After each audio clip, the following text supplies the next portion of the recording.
बालाघाट से शुरू हुआ चावल घोटाले का यह तार अब पड़ोसी राज्य महाराष्ट्र तक जुड़ चुका है। एसआईटी ने आज एक बड़ी कार्रवाई करते हुए गोंदिया के 2 बड़े राइस मिलर्स को गिरफ्तार कर लिया है। मिलर्स पर कस्ता यह शिकंजा बता रहा है कि कागजों पर कस्टम मिलिंग दिखाकर सरकारी चावल को कैसे खुले बाजार और फैक्ट्रियों में खपाया गया। लेकिन यहाँ सबसे बड़ा सवाल जांच की दिशा पर उठ रहा है। पुलिस की डायरी में इस पूरे खेल के किंगपिन एथेनॉल प्लांट के संचालक माने जा रहे हैं। जिन पिता पुत्र के प्लांट में यह हजारों मीट्रिक टन फर्जी चावल खपाया गया, उनकी गिरफ्तारी अब तक क्यों नहीं हुई? क्या छोटी मछलियों को पकड़कर असली मगरमच्छों को सुरक्षित रास्ता देने की कोशिश हो रही है?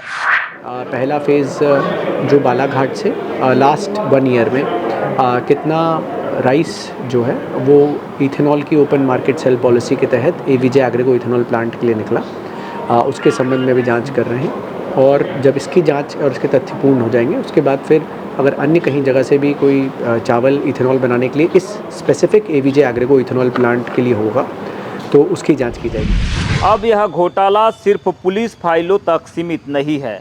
बालाघाट विधायक अनुभा मुज्जारे ने आज मीडिया के सामने भोपाल में अपना बयान जारी करते हुए साफ कर दिया है कि गरीबों के राशन की इस लूट का हिसाब अब विधानसभा के पटल पर होगा।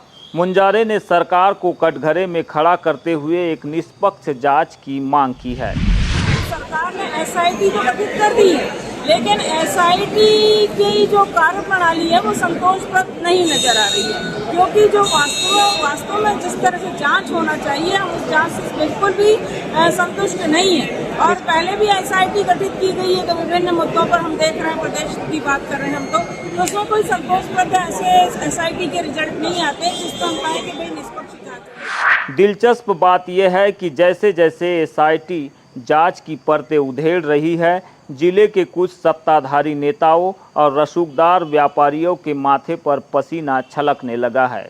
पुलिस की इस ताबड़तोड़ कार्रवाई पर उनके द्वारा जताए जा रहे संदेह ने इस मामले को और भी हाई प्रोफाइल बना दिया है। आखिर इन सफ़ेद पोशों को किसका डर सता रहा है? क्या राइस मिलर्स के मुंह खोलने से इनकी भी कलई खुलने वाली है? बालाघाट जिले में 135 से ज़्यादा राइस मिलर्स कस्टम मिलिंग के लिए अनुबंधित है। अभी तो एसआईटी के रडार पर महज मुट्ठी भर मिलर्स और एक प्लांट ही आया है। सोचिए जब जांच का दायरा बढ़ेगा और बाकी अनुबंधित मिलर्स के स्टॉक और बिजली बिलों का मिलान होगा तो यह घोटाला कितने 100 करोड़ का निकलेगा। सूत्रों की माने तो अगर जिले और प्रदेश के अन्य एथेनॉल प्लांट्स की भी कड़ाई से जांच की जाए तो इस घोटाले के तार सीधे तौर पर कई बड़े ब्यूरोक्रेट्स और राजनेताओं के ड्राइंग रूम तक पहुंचेंगे। यह एक लंबी और जटिल जांच प्रक्रिया है जिसमें हर दिन एक नया धमाका होना तय है। गरीबों के लिए भेजा गया चावल जब शराब और एथेनॉल बनाने के काम आने लगे तो समझ लीजिए कि सिस्टम में बैठा दिमाग कितना खतरनाक हो चुका है। अनुभा मुज्जारे ने विधानसभा में मुद्दा उठाकर सरकार की नींद तो उड़ा दी है, लेकिन बालाघाट की जनता अब एसआईटी और पुलिस अधीक्षक की तरफ देख रही है। क्या एवीजे प्लांट के संचालक पिता पुत्र गिरफ्तार होंगे? क्या इस नेक्सस को पालने पोसने वाले सफ़ेद पोश बेनकाब होंगे, या फिर जांच की यह आज कुछ मिलर्स की गिरफ्तारी के बाद ठंडी पड़ जाएगी? बीजीटी मीडिया इस चावल घोटाले की हर फाइल को आपके सामने खोलता रहेगा। मोदी तेरी तानाशाही नहीं चलेगी, नहीं चलेगी। मोदी तेरी तानाशाही नहीं चलेगी। जुल्म की टक्कर में संघर्ष हमारा नारा है। जोर जुल्म की टक्कर में संघर्ष हमारा नारा है। हत्यारों को जूते मारो, सालों को तंत्र के हत्यारों को जूते मारो, सालों को। सर मोदी होश में आओ, होश में आओ।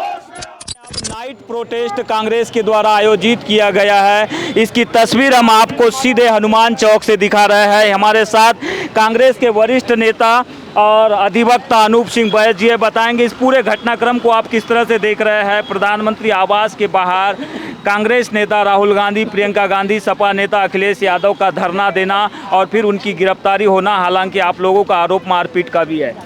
देखिए, इस देश में पहली बार जिस तरह से इस देश की तरुणाई ने, छात्रों ने, युवाओं ने एक अच्छी शिक्षा की मांग करते हुए जो भ्रष्ट शिक्षा व्यवस्था है उसके भ्रष्ट शिक्षा मंत्री का मात्र इस्तीफा मांगा, एक कागज का टुकड़ा मांगा और किस तरह से बर्बरतापूर्वक उनके ऊपर लाठियां बरसाई गई।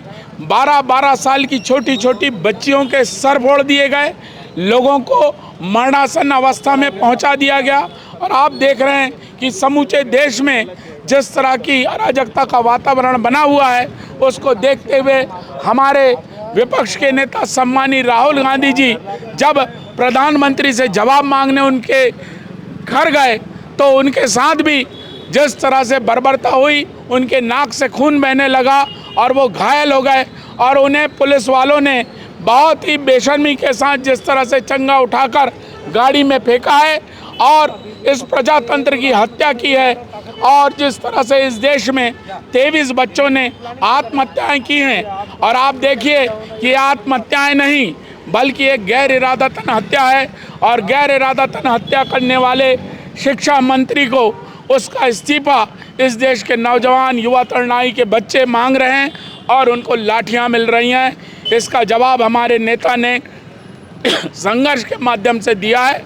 निश्चित तौर पर ये जो अलग जगी है, इस अलग के माध्यम से जो क्रांति का शंखनाद होगा उसमें ऐसी सरकारें नेस्तनाबूद हो जाएंगी, ये इतिहास गवाह है। इस बात इतिहास गवाह है कि ऐसी सरकारें नेस्तनाबूद हो जाएगी। लेकिन आप लोग इतनी रात को नाइट प्रोटेस्ट के जरिए क्या मांग कर रहे हैं? आप हम मांग कर रहे हैं कि देश की जो हत्यारी सरकार है, जो नौजवानों को, महिलाओं को, बच्चियों को कुचलने का काम कर रही हैं, जो सिर्फ प्रोटेस्ट के माध्यम से अपना धरना प्रदर्शन करने के लिए जंतर मंतर पे बैठे हुए हैं। दिल्ली में संसद में कई सांसदों ने बाहर आकर ये बात कही कि बच्चे अपनी मांगे को लेके आ रहे हैं, गेट को बंद कर दिया और सुरक्षा कर्मियों के माध्यम से, पुलिस के माध्यम से उनके ऊपर लाठी चार्ज करवाने का काम किया गया। ये देश की हत्यारी सरकार, इसको पूरा देश का एक एक नागरिक देख रहा है, गरीब देख रहा है, मजदूर देख रहा है, किसान देख रहा है, हर धर्म हर जाति समुदाय के लोग देख रहे हैं। अब इनको मुंह तोड़ जवाब, ईंट का जवाब पत्थर से देने का समय आ